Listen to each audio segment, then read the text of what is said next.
Hello, all, and welcome to yet another episode of the Plymart Show. The theme of this show is conventional businesses and conventional methods. And on this show, we invite people from the interior designing industry who has made a mark for themselves using unconventional methods. In this show, we get to know them better, we get to know about their thought process, and we get to know about their journey. So today with us is Mr. Chirag Doshi.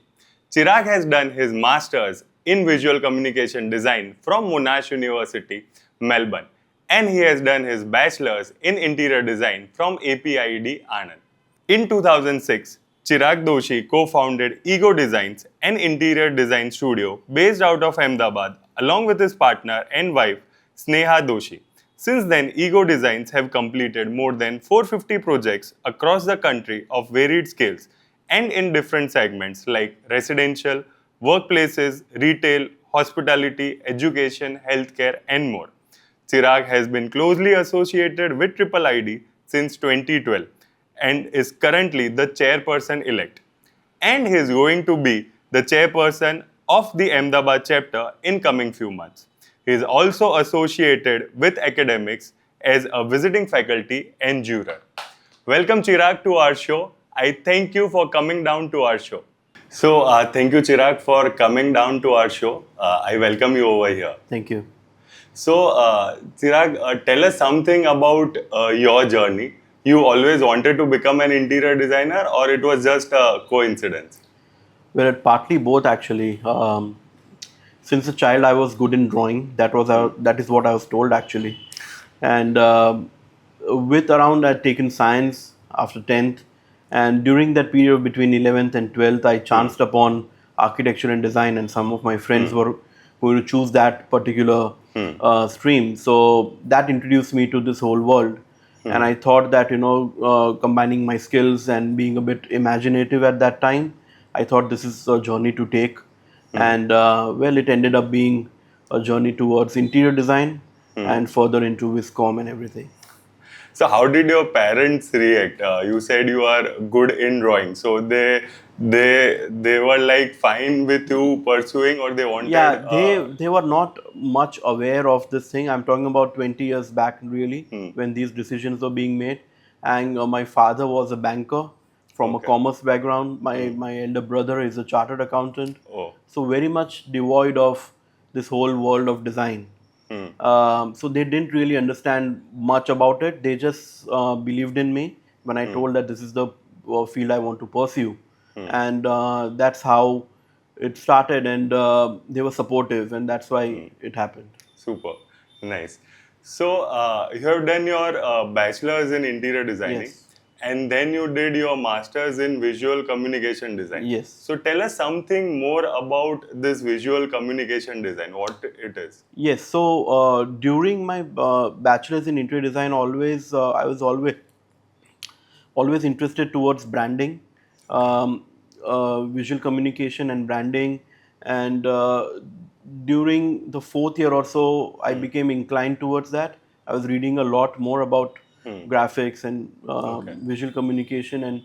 And then during some time in the fifth year, I decided I want to pursue and add this one more skill set into, along with interior design. And that is where I applied to Monash University. I was lucky to get through. And for 2 years, I studied visual communication.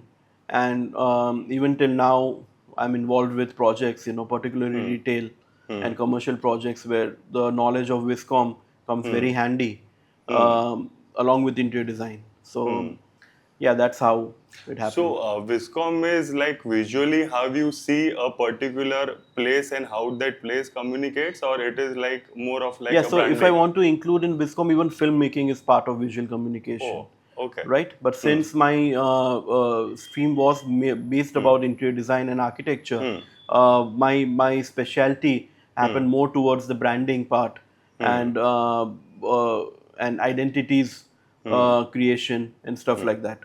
So Okay. that is how I merged into my practice also. Hmm.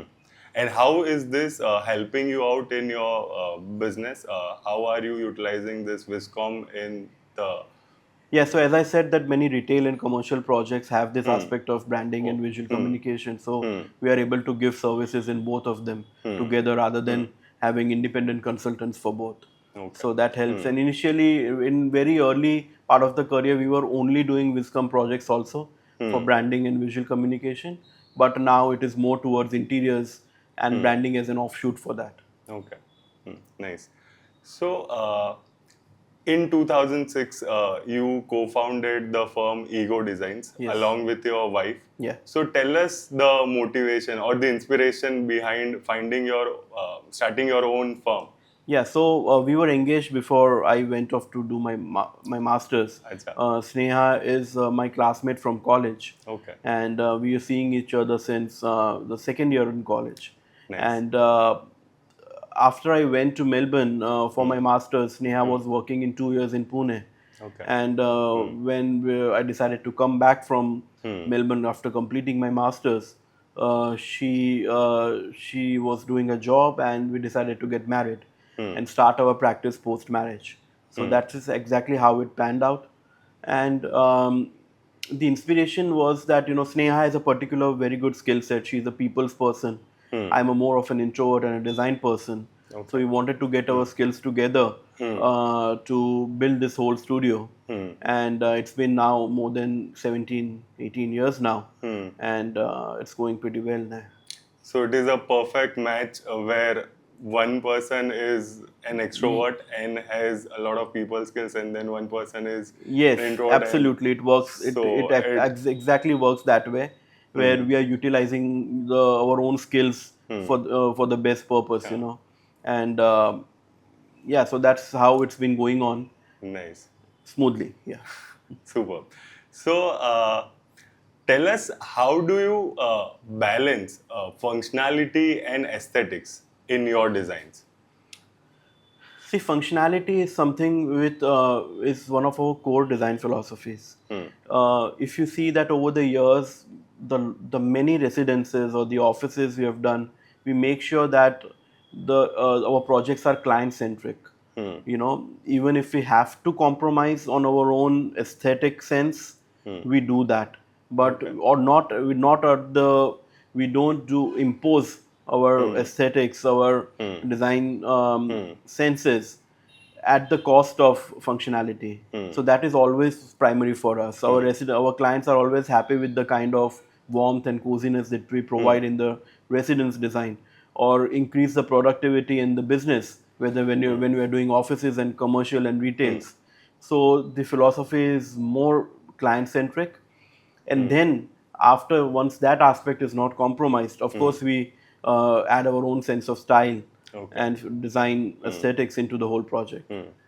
That is actually good, because a lot of times I have heard from the homeowners that the designers tend to focus more on aesthetics and the visual part rather than the functionality. Yeah, that is a tendency that sometimes does get developed with designers, and we were conscious about that from before, that we do not want to do that. There is no point of doing a good project which only looks good on paper, or on Pinterest or on a portfolio, if the clients are not happy with the spaces and they are not utilizing the spaces as well as they should. They are not comfortable. After a hard day's work, what do you want? At the end of the day, for a person to come in, is to have comfort and warmth. That is very important for us. If our focus is that, we are willing to compromise a little bit for the sake of the client and the project to impose our own design senses. So that's what we have tried to follow. Cool, nice. So, tell us about your design philosophy at Ego Designs. So, whenever you design something, what is at the core of designing at Ego Designs? So, one of the aspects which I already mentioned is that try to be client-centric. Client-centric, right? Okay. The other thing is that to not fall into the whole trap of being trendy and contemporary, right? So what happens is that once you are designing as per the current trends or the contemporary design that is in the market, that is a huge trap to fall into, because in the process you would not be able to develop your own identity. True. We try to be as versatile as possible and not stick to a particular aesthetic style, We try to accommodate the client's choices as well, right? But at the same time, we try to impose, we try to have our own little identity in every project as well. That this is how we do, or these are our kind of material choices. These are our forms and the functions that we follow, and trying to find the right balance between the client's choices and And ours, your choices. right? But at the same time, as I said, that we don't want to follow trends, and because it will stay for 6 months, And then it and will the whole fade. timelessness of the project will go. So that is an attempt. I don't say that we are always successful in that, but that is what design is all about. You are never perfect. You are never perfect even after 40 years or 50 years of practice. But at least the intent is there. That is more important to us. True. So this brings me to another question, and I think a lot of designers would be facing this issue with the increase in social media, with the access to internet. A lot of people see a lot of things on social media, and as you mentioned, a lot of people, they just blindly follow the trends. So how difficult it is for you to convince an homeowner that we should not go for this particular trend and we should stick to what we have planned originally? Yeah, so that really hits the pain point actually, and every designer and architect will tell you that this is a problem that everyone faces, where the client themselves has a whole world of design on the palm of their hands through Pinterest, and so it is a challenge obviously, but we have formulated one way where during the start of the project we allow the client to share as much of their choices as possible at the initial phase, and we tell them that your thoughts are fine, you should communicate them to us through visuals and send us as much you want to do. Beyond a certain point, we ask them to stop doing that. Once we have figured out that what their orientation is towards, we tend to make a design presentation based on their choices and our choices. And then once we send it to them, we ask them to stop sending us any more designs because we would not entertain it. Okay. If the client is more intrusive about these are particular details and particular things that you should copy from that, we do not encourage that either. But it is a struggle because we have to find the right balance between convincing the client rather than having a conflict with client. True. So it is a challenge, but we have tried to overcome it in a good way. In fact, we haven't seen any major conflicts as such, but sometimes it does tend to irritate you because you are constantly being shown different work. Have you let go of any clients who had been much what do you say, pushy or aggressive about imposing their designs or their trends Yeah, or maybe their once or likings? twice. Once or twice it has happened that we had to put our foot down, that we cannot copy a project as it is that you are showing us. That you like an X project and you want us to replicate that. We just simply tell them to go to the designer who has Who has done that done that? project. That is a True. better of way. We would like Makes to have sense. inspirations, from your choices. Try to accommodate your choices as much as possible. But if you ask us to blatantly copy a thing, we put our foot down. So yeah. Makes sense. 100% Yeah. makes sense. So this brings me to one more question. With the trends we were talking about, with a lot of trends which are coming in and going out, are there any particular trends which you feel that it will gain prominence in another few coming years? I have a particular problem with trends. Okay. Um, as much as we try to avoid them, some always we don't, because the factor of timelessness in design and interiors goes away as soon as you try to follow a particular trend. I know the market trends right now are more towards Japanese or wabi-sabis and Scandinavian interiors, and we also do that kind of projects. We try to bring our own, say into that particular thing as well. But ideally, a message to young designers is to try and avoid falling into only doing projects which are trend based, Trend. right? If you have some kind of a pressure from the client to recreate a certain style or a look, try to do it in a more balanced way with your own identity. And that's what we have been trying to do, rather than blatantly following trends. Otherwise, your work won't stand out between 10 other or 50 other or 1,000 other works which are there in the market. So that is how we try to balance it. But if you ask us, we don't have like periodicals and magazines which show current trends and everything into our office. We try to avoid that as much as possible. Okay. Okay. So, I'm sure you might have come across a lot of clients who would have said, okay, I have time constraints and I have budget constraints. Yeah. So, how do you accommodate such type of clients in your project? Yeah, so a lot of people who know us, we have made a name for ourselves to sticking to budgets and times. Oh, We is have worked on budgets and particular timelines in a very good way in good projects. So and actually, I'm not very comfortable when there is no budget and there is no timeline. Oh. Right? So that is being a very time conscious person. I like to utilize the time as best as possible, and I always insist my clients to provide me the timeline and the budget that they have. Okay. And we have succeeded very much in very good projects, in particular budgets and timelines. So I would say that many designers don't like that kind of constraint. I don't see it as a constraint. I see it as a way that I'll be able to manage my work much more properly if I know the budget, if I know the timeline in front of me. Okay.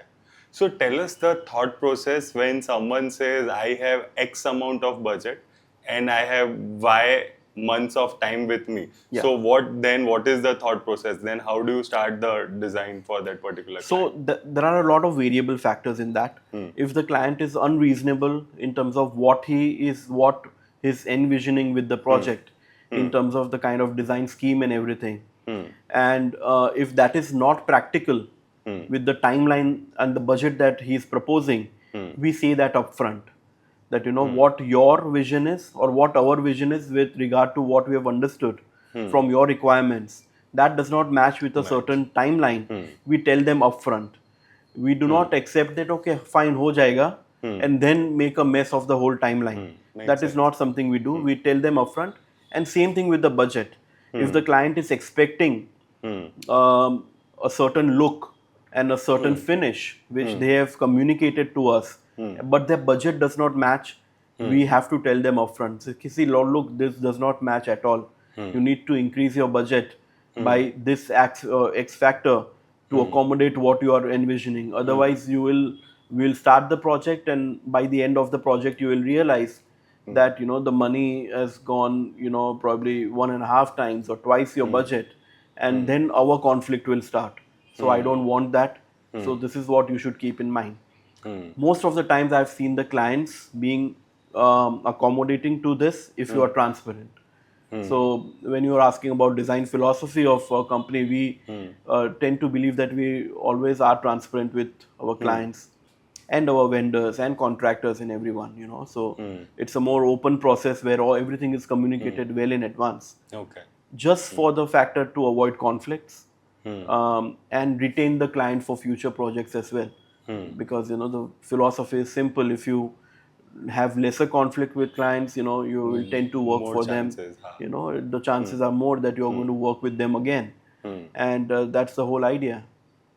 And I have seen this also. A lot of times people, they don't quickly change their interior designers. If they like like the style of one designer, they'll stick to that for their homes, their offices, their second homes, farmhouses and everything. Yeah. So more than the style also, I would say the client frequency, it's the thought trust process. factor. Okay. It's a trust factor. You see, if someone has worked, see, essentially we are responsible for the timeline and for the X amount of budget also. Let us say that the client is entrusting us with 1 crore rupee house, right? So they are entrusting us with that kind of money. That this is the project money that we are entrusting you, that goes into the right way, right? And if the client sees that this designer has done his best to, with that kind of money that I have entrusted upon, and a certain timeline that I put faith upon him, that is where he's going to think that, okay, this is the right person for me. Even though he might compromise in the design style a little bit here and there, you know, he might not be comfortable with certain things about the designer. There might be some arguments and conflicts also during the project. The client will ignore that if he trusts the designer. True. And that is where, you know, all the designers should try to focus upon to build a good trust factor with the client. You have done more than 450 projects now. So during your journey, tell us about some of the challenging projects that you had come across, or some of the memorable projects that you had come across. Yeah, so the initial projects are always challenging when you're learning, Okay. right? And as I said, that I particularly didn't have any experience of a job with any good company, so I didn't have contacts, as many contacts, or who are the right vendors, who are the right contractors, you know. So it was a kind of a more experimental journey in the initial years, where I was still finding the right people who are going to work with me, because it's essentially interiors and architecture, it's a teamwork, right? No matter how good I design, if it's not executed properly, you know, it is not much worth. So the initial years were struggle, but because of that struggle, I learned a lot and had a very hands-on experience with everything. You know, whether it's materials or details or everything, I didn't have to rely on anyone. I learned everything by scratch, you know, insights and everything. So that initial years were there. And then as we progressed, one of the more challenging one is that once we started doing projects out of town, and one of the brands, you know, we did around 26 retail cafes for the chocolate room. Oh, And nice. those were one of the first periods where we, in 2016, 2015-16, we started doing projects which were located out elsewhere. And we had done few residences, you know, before that, but they were not as challenging. But doing so many projects simultaneously out of town was a big challenge. And we learned a lot about how to communicate well through our drawings without any visits. So that was one thing. Um, and one of the biggest projects was one of the biggest challenge. So we did the largest project in terms of area is still for Crest Data, an IT company in Makarba. So that was 110,000 square feet of office space across 8 floors. Oh, And that required us to really up our game, work with more than 18 consultants, lead the team of 18 consultants, and more than 42 vendors. You know, so that was a big challenge, and that is where we learned how to deal with large scale projects and how to handle them and how to lead a big team, and that too doing such project in a very tight timeline, working with even architects to get the right details and everything. So it was a big learning process for us. So yeah, so these are just two of the okay. core memories that I have.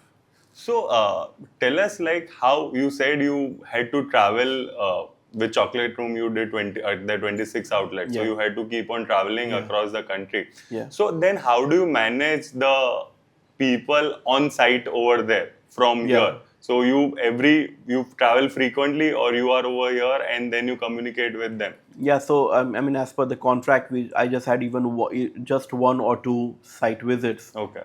for the entire duration of the project.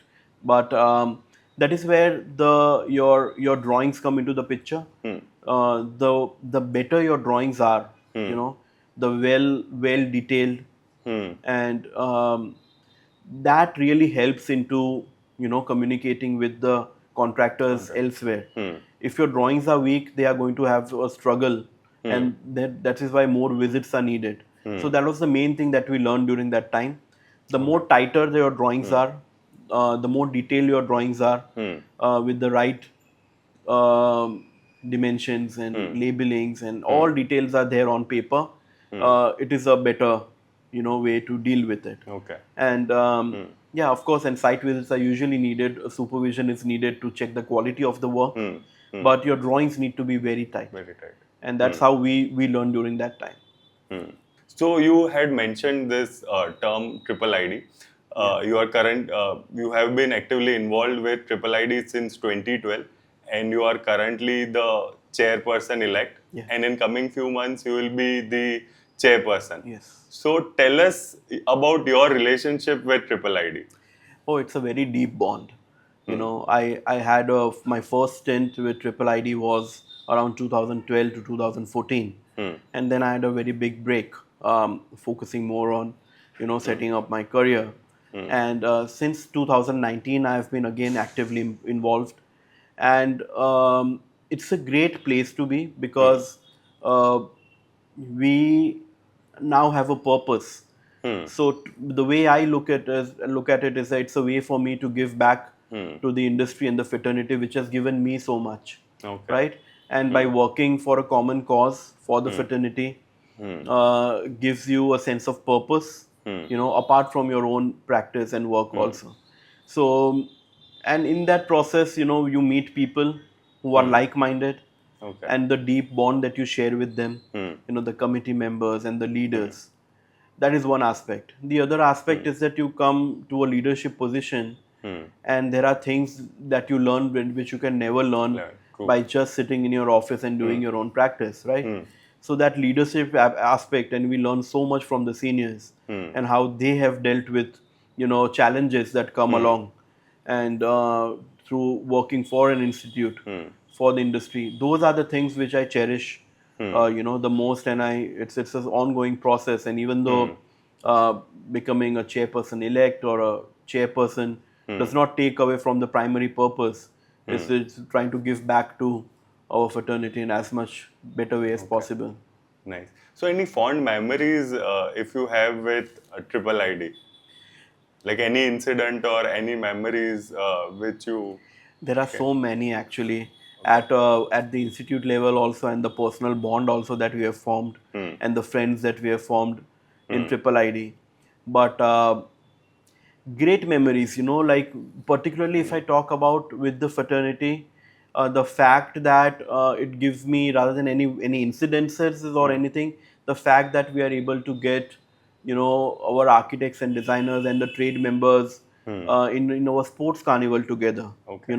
and you have been part of it, Yes, true. so it gives us great joy that people facing challenges and and issues with their practice and home and everything, forget everything for those few days, come, enjoy, be competitive, and really and also relax in that kind of environment of sports, so that gives us joy, that and it's the same thing with the kind of events that we do. We did an event called D-Pulse last year, this year in fact in January, and the way we were able to bring the entire industry together, whether it was through the trade show or the different speakers that we had and the institutions, and partnering with students, partnering with different agencies for crafts and workshops and so many things together. We feel pride that our events and our institute is providing a platform where everyone is able to come together And showcase their. and showcase their work, showcase their skills, become friends and have bonhomie. Those are the things that we feel that because of our effort, those things are happening, and that gives us inspiration. And that is what I always try to say to the junior members of our committee, is that see a sense of purpose, because what we are doing is really helping the fraternity. It is nothing of our time, our sacrifice that we are putting into this whole institute is not going for a waste. It is going to the right thing, and what we are doing is very important for the city's fraternity. So yeah, so many memories, very hard to remember particular ones, but in fact every event that we do and the way we do it is a memory in itself, because it's a very beautiful platform where the committee members are not just, they are all friends working together, whether they are seniors and juniors. That's the kind of bond we have. That's why I encourage more and more people to join us. Nice. So I also fondly recollect one of the memories when in the sports carnival, I overheard someone, he was a designer, and he said like 5 or 7 days जहाँ સુધી carnival, जब तक ये carnival चल रहा है, office सब बंद करके, he will have to be over here only. Yeah. So 5 days complete shut off from the work, and they'll be, and I saw a lot of people, even if they were not playing the sports, they came to the ground and they were cheering. So this Yeah. was something unique which I observed. Otherwise, a Yeah. lot of times what happens is that people who have their matches, they only come to the ground. Yeah. Nobody else is there to watch. Yeah. So this was again a very good point of the sports carnival. Yeah, so I mean, this was not the same case when we started for the first time. Oh. You know, it has taken years for that whole this kind of an emotion to develop, to be there for each other. You know, and because we form the teams, you know, and we do an auction and form the teams, and those teams really get, you know, very close over the span of 1 and 1.5 months. And now we have seen that people are cheering for each other. You know, they really want each other to win for a common team. But still, there is much more respect, and you know, the competitive does not really cross a line. That is the one of the main best takeaways that we see. Nice. So, any advice to the young designers or the architects who have just graduated, and any tips for them if why should they join Triple ID? Yeah. So first of all, working in isolation, which I also found, you know, and I also joined Triple ID and was not very active for the initial years.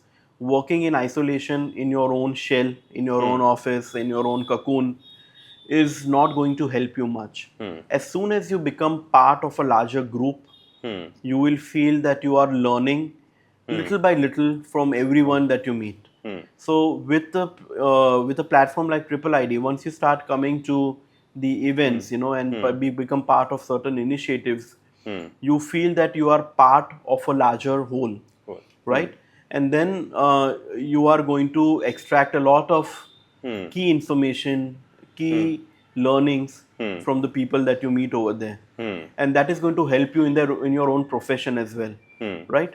So that is one of the main things that you should do. Apart from that, uh, as I said, that we Triple ID's a platform like Triple ID does a lot of different kind of things, you know. So there are cultural programs like our Sharat Poonam Garba is the most popular one, you know, for the architecture and design fraternity. More than 700 people, and the top people to the junior ones and the students all come to our Garba, Garba. you know, and for the sports carnival and events like Smarter Barter, where the studios, you know, and the young designers take part as part of the studios. So there is a lot of variety that we do. In every of these things, as soon as you are part of it, you will feel that you are part of a larger family, and that's what we intend to do. Okay, nice. So you have also mentioned that you are into academics. Yeah. You go as a visiting faculty and you go as a juror to a lot of universities. So tell us something like what motivates you to teach and mentor the young aspiring interior designers. Yeah, so again, it comes from the same fact about not being limited yourself to keep your knowledge and your experiences of whatever you know to yourself. So if I feel that over the years I have learned something, I would like to share it. That's the primary germ of it, and that is where it takes you to even academics. So I've always been interested in academics. So even when I was in Melbourne and I was studying, you know, I used to teach in an art school called Art Encounters, you know, teaching young little children of 5 years to 7 years arts and crafts, you know, and so I always liked doing that. And then it progressed into, as soon as the practice started in few years, I started teaching in, you know, institutes for as a visiting faculty. And the whole idea is to share knowledge. You know, we cannot claim to know everything, but whatever we know, if we can impart that to the students, you never know that whatever teaching that we are giving, even 5 or 10%, can be very, very important to their careers. You know, and that's how I look at it. There's another aspect also. With your own practice, you are sometimes inside a certain balloon that you have formed. When you are meeting students, when you're meeting young designers and new talent, you are yourself exposed to newer ideas. So I always tell my students that, you know, I may be coming to teach you, but in the process of teaching you, I also am learning a lot from you, right? Because you have got a fresh perspective of things. True.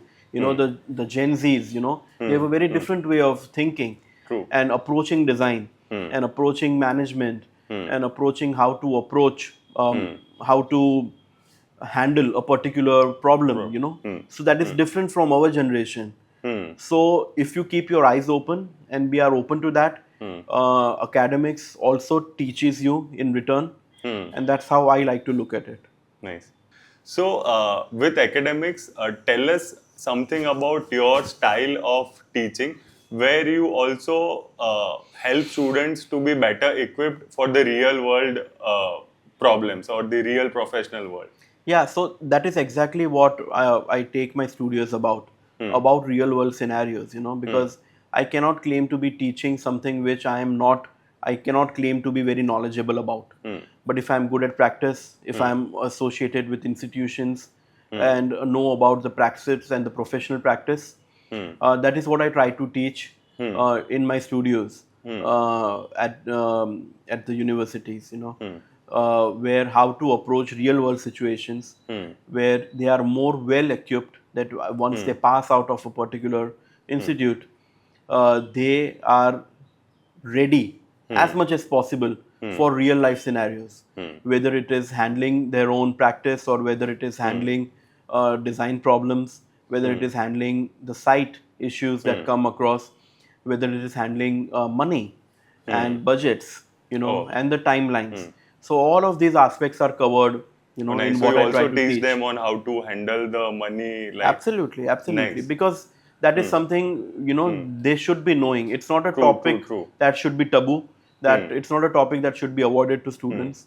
So I share everything, that this is how the real world is going to be. True, true, This is true. how the clients are going to be.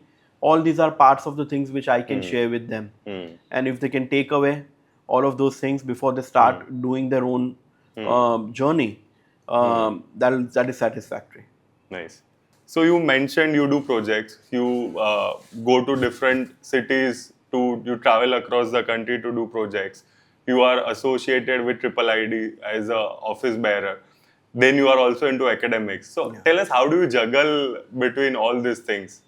Yeah, so I wouldn't say it's a easy thing to do, but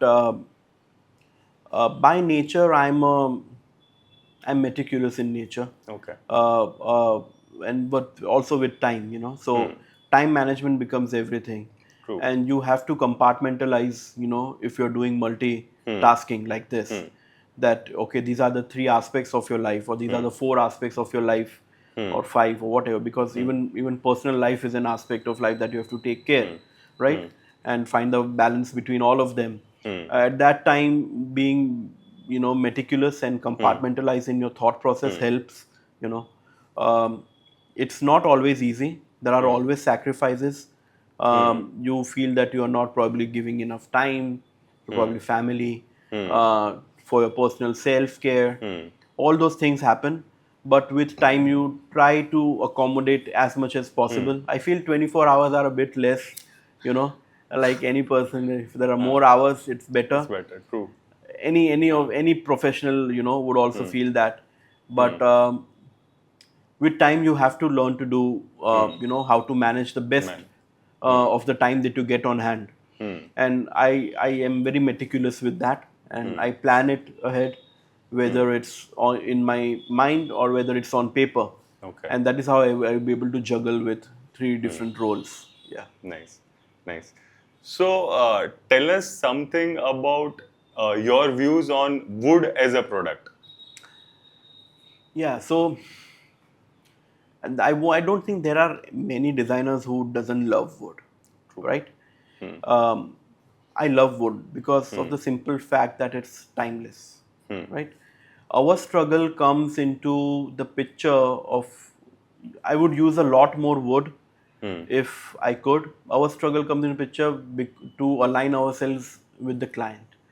Because a lot of times we find the client taking wood in a way that it's an overused product, True. or a product which has been used by, I don't know, 50 years, 60 years, and why should we keep on doing that again? And they keep the timelessness. I mean, the argument to that, I argue that, the fact that it is surviving since 50, 60 years and still people find beauty in it, that itself is a testament to the product, right? But that's not always how people look at it.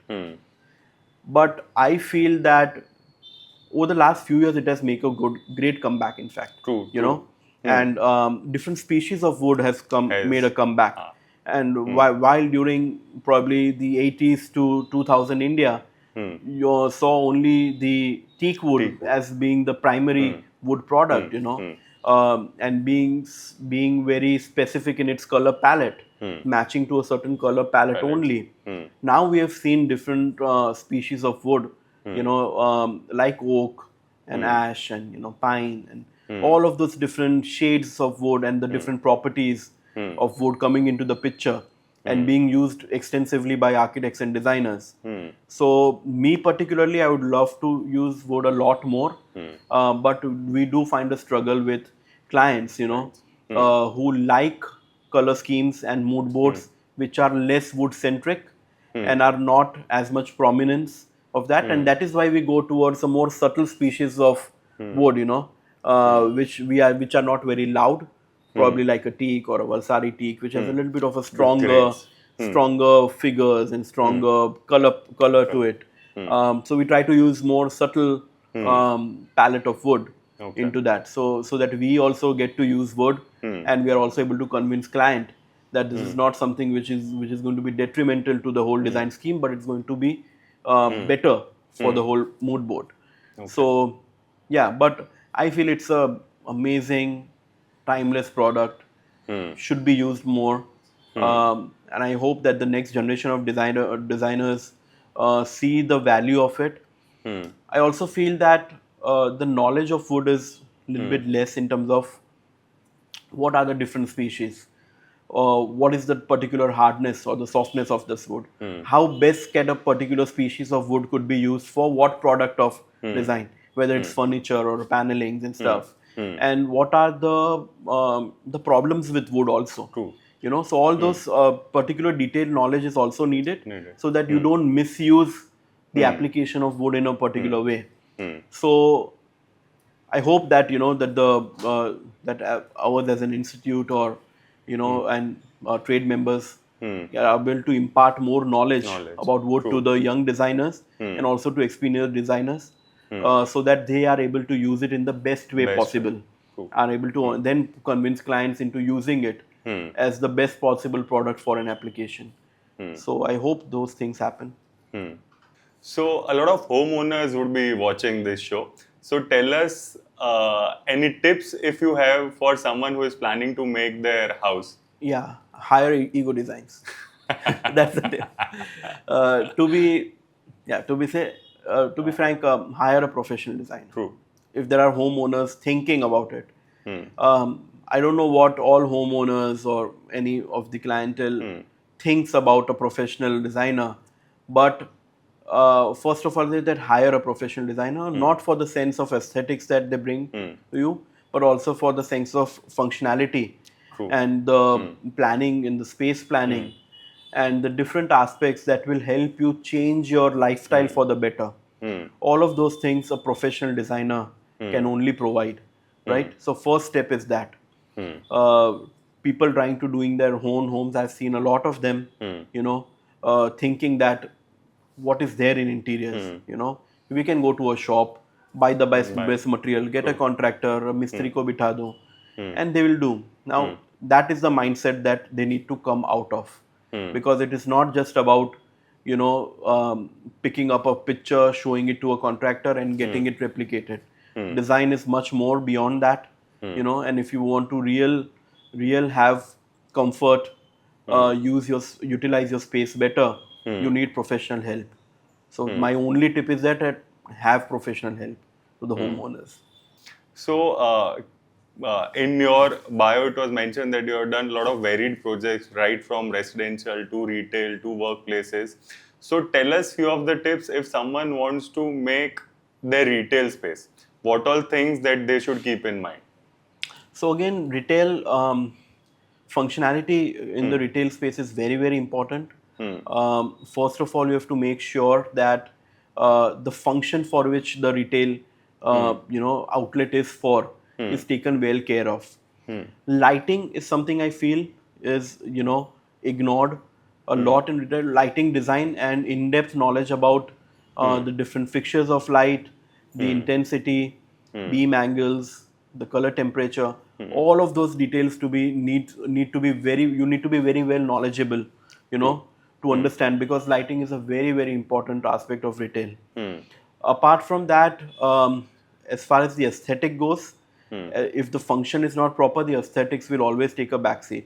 But here you have to understand that the client is not the only user of the space. In retail, you are going to find the common people coming and using the space, either using the space or observing the space, True. right? And hopefully getting inspired by the space. So you have to make sure that the aesthetics are slightly timeless. Aesthetics are more universal in nature rather than a very particular stringent style based ones.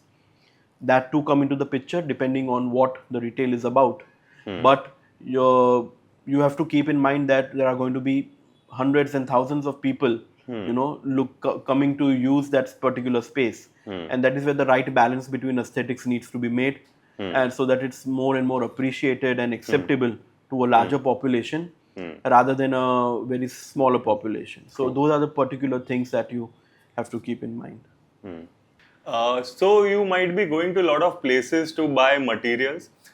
Say for example, for buying curtains, for buying furniture, for buying wood, for buying lights. So tell us, whenever you go and visit a showroom, give us few of the tips that someone who is planning to make a showroom, what all things they should keep in mind while designing that particular showroom. Yeah, so we have also done a couple of few showrooms, for material suppliers of our industry. First of all, we ask the showroom owners, the brand owners, to be very organized in terms of what they want to display. So the thing is that there is a tendency to kind of display everything that they have, because I have this, I have that, I want to show this. Now that sometimes proves actually detrimental to the whole display.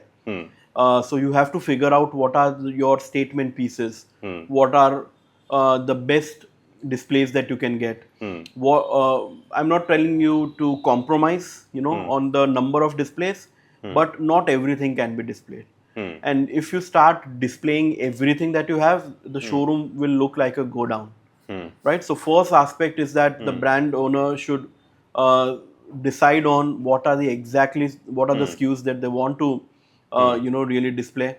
And the other thing which I feel is that sometimes the judgment of buying or renting the space is not correct to the product display that is there. So sometimes, when they decide on a particular space that they want to rent up or buy, and their product size, or the product scale, and the number of products are too big or too less, that will become a difficulty for the interior designer to handle. So at best, to involve the designer before buying the space as well, so that they can have a look, they can understand that, okay, this is the right area, right? That this is the right square feet that you should have for your display product. It's not less, or sometimes it's not more. With more, you can still balance, but if the space is less, then compromises will happen. So these are one of the few things that you have to keep in mind. That get your product display list in order, in a very organized way. The more organized you are, and then the interior designer will be more comfortable to design the display for each one of them. And try not to display everything that you have. That will not be very healthy for the aesthetics. And does the location plays a role? Absolutely. Okay. Absolutely. See, things have changed since 10 years, probably now, from probably between 2010 to 2015, where architects and designers were okay to go probably to Lati Bazaar also, or to, to Gotha and all of those, central spaces where the entire trade was located.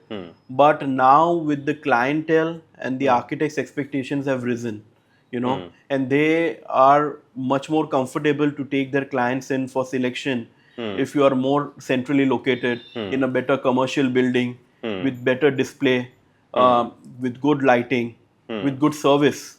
So all of those factors have come into the picture, which was not there before, right? So to be, to update yourself to the kind of expectations that the clients and architects and designers are now having, it is better to locate yourself in a way that is more accessible. Sometimes the distance will not matter as much, but your location should be much more approachable. Approachable. Sometimes with good parking, and those things Yes. are something which smaller things do matter, and sometimes, if there are not enough staff to, help around, all of those little things and little details helps the client to have more faith on a particular brand, that okay, see how well they are running their business in such a good way. It brings more trust into that particular brand. So now it has become very important. Okay. So, Chirag, tell us one thing. We got to know that while doing your Viscom at Melbourne, you were working with an Italian restaurant, Yeah. and you were working over there, assisting the chef over there, and you were cooking over there. So, tell us about the memories, if you have, from that particular thing. Yeah. So I didn't start off as assisting the chef. Obviously I started off as someone working in the kitchen for assisting the many different cooks over there and the many different chefs, and I was making salads and everything. But I used to love cooking since a very small age, and I still cook. So at that time I didn't need that particular job, but I liked it so much that I worked for it for 2 years in that particular restaurant. And so started from making salads at the Italian restaurant. I moved up to making all the main courses and the entrees and all the dishes, So it was a weekend job. I used to work there on Friday, Saturday, Sundays in the evening. So as I said, I didn't need to, but because of the passion for food and cooking, I continued doing that for the entire span of my masters. Okay. And those are still the best memories which I have. And so I learned a lot in that. And So, and one personal question: who cooks right now at your home? Is it you or your wife, or like? yeah, so majorly it is Sneha who cooks, because I'm not able to come back at home at the right time to do cooking every day. So she manages that part, but every now and then I do. Oh. So my kid and Sneha, both of them, and a lot of my friends also love my cooking, so is that it? keeps me inspired to not leave it. So, can you name any one of the dish which you like to cook and your friends have also cherished that particular dish? My friends cherish my mushroom dishes. Oh, nice. Yeah, so when they hear this, they will know. So, one last question before we end our show. Is there any design myth, or is there any myth which you want to burst or you want to break down of the interior industry? Because a lot of times people feel it is a very glamorous industry and there are a lot of people around you. But any one thing which you want to break, that a lot of people have this in their mind that ये तो यही तरीके से होगा या ये ऐसा ही होगा. So anything which you want to tell us? I can't think of an industry as a whole, but there is this myth about architects and designers being arrogant. You know, you from the trade at some point would have felt, the same. I would like to break that myth. There may be exceptions. There are always exceptions, but generally with creative people, sometimes we find that it's not arrogance, but it's simply with creative people they are slightly whimsical. Sometimes they are in their own cocoon, in their own world, and not as communicative probably. So that comes across as arrogance. So general that myth about architects and designers are very arrogant to talk about. It's not always true. It's just that many architects and designers, being creative people, keep to themselves, and that comes across as arrogance. Maybe that myth, but I'm sure there are many more myths. That's something I can think of. Nice, very well said. So with this, we come to the end of this show. Thank you so much, Chirag, for being with us over here today. Thank you, Drumil. It was great. It was a great chat, and I really appreciate that you've invited me, and looking forward to meeting you more often. So we got to know a lot of things about Chirag. We got to know about his journey. We got to know about how he co-founded his firm along with his wife and partner Sneha Doshi. We also got to know about the other side of Chirag. He is also into cooking. So we also got to know about his relationship with Triple ID. We got to know about his teaching process, how he ensures that a lot of students are better equipped to face the real world problems. We also got to know about different types of projects that he does. We got to know about how he does all the projects. And most importantly, we also got to know about the timeliness and the budget constraints that he manages during his projects. We also got to know about the myth about the interior designing fraternity. So, see you all in the next episode. Till then, keep on approaching conventional problems with unconventional methods. Thank you so much.